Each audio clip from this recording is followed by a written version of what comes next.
Hey everyone, welcome to this weekly Sidereal Astrology forecast for the week of October 20th through the 26th of 2025. All right, so this week we have a new moon, a new reset to the lunar month. This will be on Tuesday, and this is in the true sidereal Virgo, and so a new beginning with improvement, with refinement, and really focusing on the things that we have control over in life, which is primarily, of course, ourselves and our immediate environment. So things like personal development, things like our routines, habits, all of this is excellent to be setting intentions with, but starting to see what new beginnings can be emerging here, as it's always good to be listening and see what comes out of these new moons. So we're in the lowest energy of the lunar cycle on Tuesday, and we'll slowly be building that momentum for the rest of the month coming out of that Tuesday period. So that means as we approach Tuesday, we're still in the ending phase. This is the closeout phase, the very spiritual phase of the balsamic moon, the ending moon. And so anything approaching Tuesday that's about completing, creating space in our life is great. But with that, we do have Mercury and Mars conjunct on Monday. And so there can be actually quite a bit of fire behind our thoughts, also behind our communications as well. So if you do want to channel that, there can certainly be some very nice new beginnings with that more goal-oriented or assertive or active side of Mars, especially with those more day-to-day things of Mercury. So this week, we do have some collective energy generally. Jupiter is going to be squaring up to Chiron. That's going to go exact on Thursday, but it's really in effect all week. This is perhaps some healing to the adventurous side of ourselves. So it's good to be adventurous both mentally or spiritually, which is through like philosophy, things like this, spirituality, but also quite literally maybe adventure of the physical sense. So any kind of adventures of the mind or the literal environment can be very healing and very therapeutic. So a great week to be accessing perhaps some of that. Chiron will also be part of the new moon, really activating that. So just a good week for healing in general. Then on Friday with the Sun square Pluto, generally challenging, but in the early phase of the cycle, probably not as much so. And so here, maybe some depth, some deep things we can connect to, maybe expressing ourselves quite deeply can be great. And then the week closes out with Mercury trining up to Jupiter and Saturn, which actually gives us quite a grounded mind by the time the weekend comes, and Neptune as well. As I said, Jupiter, Neptune, and Saturn, and Neptune is more of the receptive and spiritual, so maybe even getting some intuitions, or again, good for maybe some spirituality and that kind of thing over that weekend. All right, so let's go and take a look at all of this here in more detail when we return.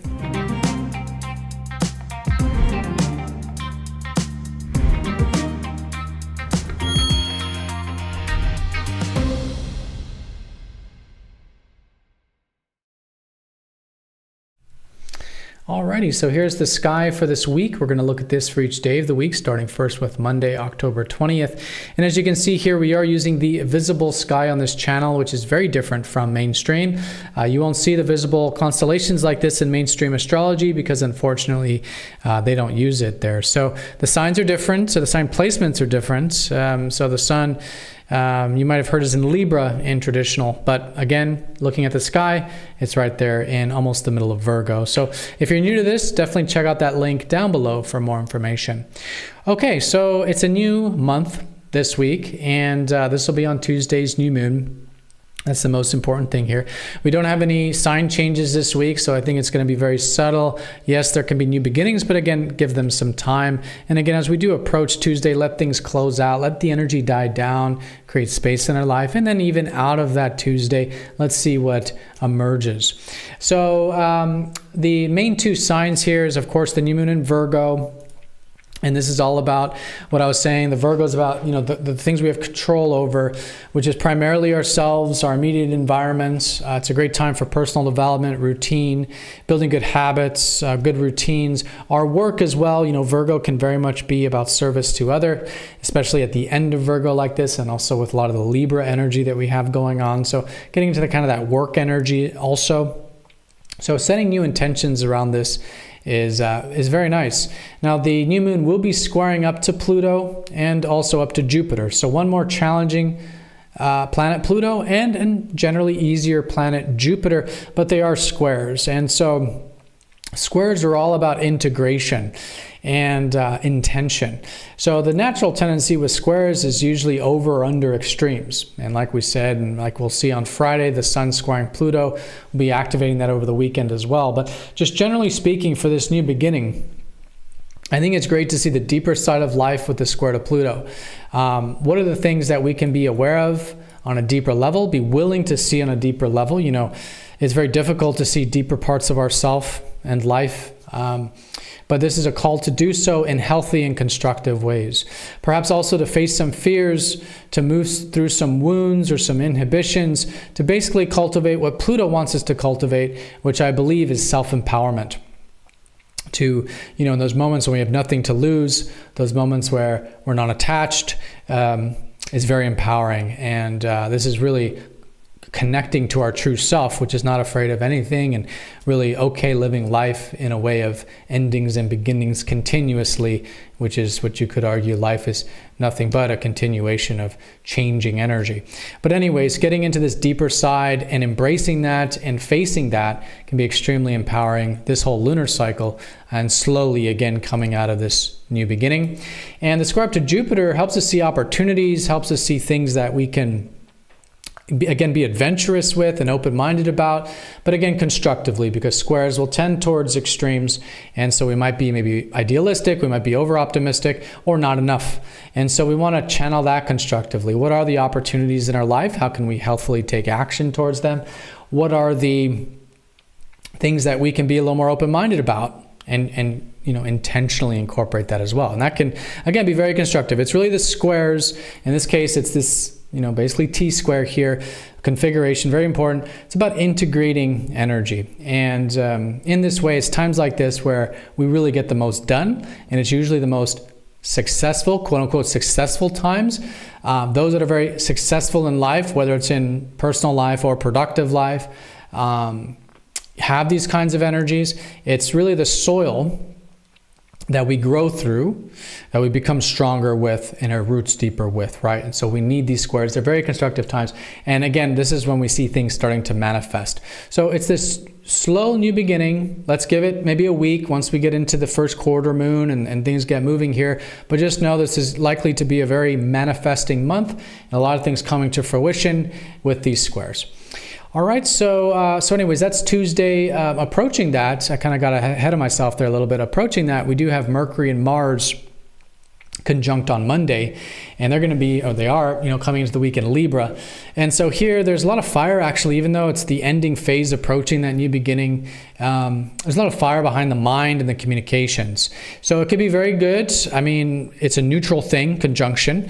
Mars is perhaps a bit challenged, maybe in Libra, but in general, it's kind of challenging energy. So there might be too much fire, but I don't think it's going to be too much of a thing. I think just being aware of that there are things to initiate. There are things to be motivated towards. It's great to be assertive in constructive ways. And with Mercury, maybe through communication or through the thoughts, what we're thinking and our perspective on things. And maybe some of this day-to-day stuff that seems to be very active at the moment, you know?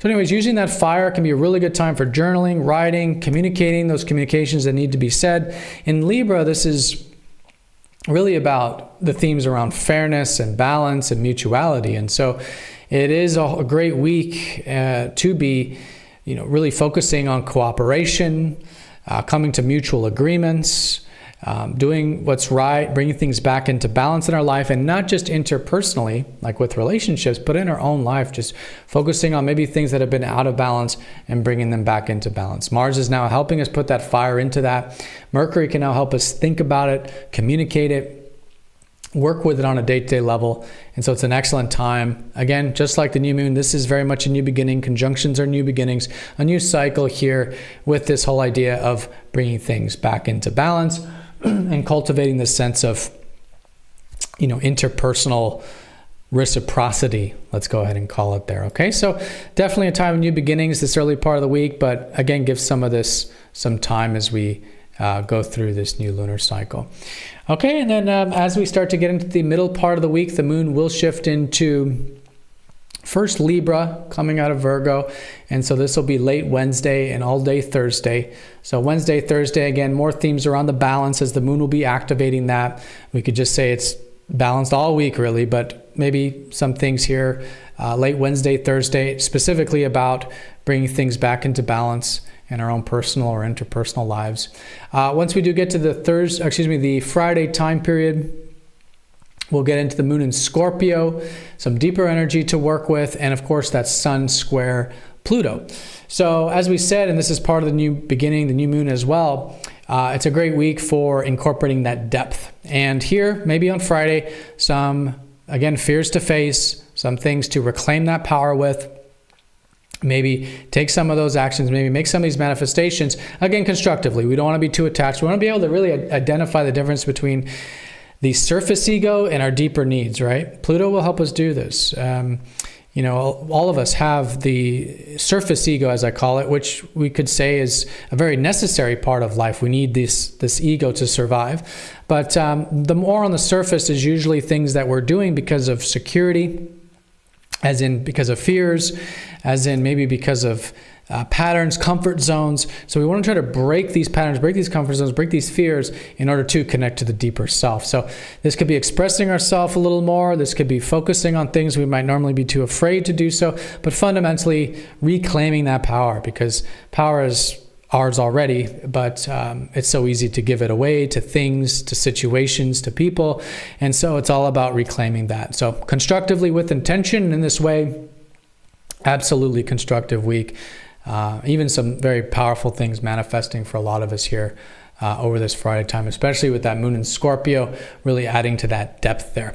Now, it's nice to see that Mercury is going to be supportive with this deeper weekend, or Friday, Saturday's deeper. Moon Scorpio on Friday, moon Ophiuchus on Saturday. This could be it's really a healing week in many ways, as we'll see in just a minute, but Saturday is a healing day, particularly with the moon in Ophiuchus. Even going into Sunday a little bit. So being willing to go deep, being willing to, again, embrace that stuff is all very healing and very therapeutic. We're likely to see a lot of these rejuvenations, this therapeutic energy as a result of the deeper stuff coming out of each of these segments throughout the week, but especially once we get to that late Saturday, let's call it Sunday time period after the moon has passed over the galactic center. Out of Ophiuchus, we emerge out of that deeper energy and into a little more of that expansive energy. Again, Pluto will still be a very strong player this whole week, but starting to ease up probably as we get to the Sunday time period, with already the sun squaring it and, of course, the moon in this deeper part of the sky. But anyways, it's nice to see Mercury trining up to Jupiter and Saturn, and so our minds could be actually quite expansive. I did say Neptune in them. My apologies. I said Neptune in the intro. Mercury's trining Jupiter and Saturn. And so this can give us quite a bit of an expansive mind, but also yet a grounded mind. And so good weekend for, again, those thoughts and communications. Here, probably, by this point, we've integrated more of the fire stuff. That's more early in the week. But over the weekend, opportunities to be open-minded about, maybe communications, could be flowing a little bit, but also quite grounded as well. So we've got the expansiveness of Jupiter with also the contraction of Saturn, optimism, and also seriousness or reality in very good harmony to that day-to-day Mercury energy. So nothing major here with this, but nice to see Mercury in good support as we go into the weekend. All right, and as I said, yes, as we get into Sunday, we'll emerge out of that deeper energy with the moon in Ophiuchus, the moon passing over the galactic center, always a transformative part of the month. And then we get into next week's, really starting Sunday, but into next week, some expansive energy there with Sagittarius, a little bit of that free-spiritedness, and getting into what will be the more action-oriented phase of the week, or of the month, starting next week. Okay, and like I said, it's a healing week. Jupiter's going to be squaring Chiron. It's not specific to any day. If it is, it would be around this Thursday time. But all week, I would say, good time to access a bit of that adventurousness, open-mindedness, free-spiritedness, and this can likely be healing and therapeutic. All right, everyone, so that's the week in a nutshell. Put simply, new moon, Tuesday. We approach it, ending, closing things out. Let's create some space, usually the best way of working with this. Let's listen, let's see what emerges out of the Tuesday energy, build a little bit of momentum as we'll then get into early next week's more action phase.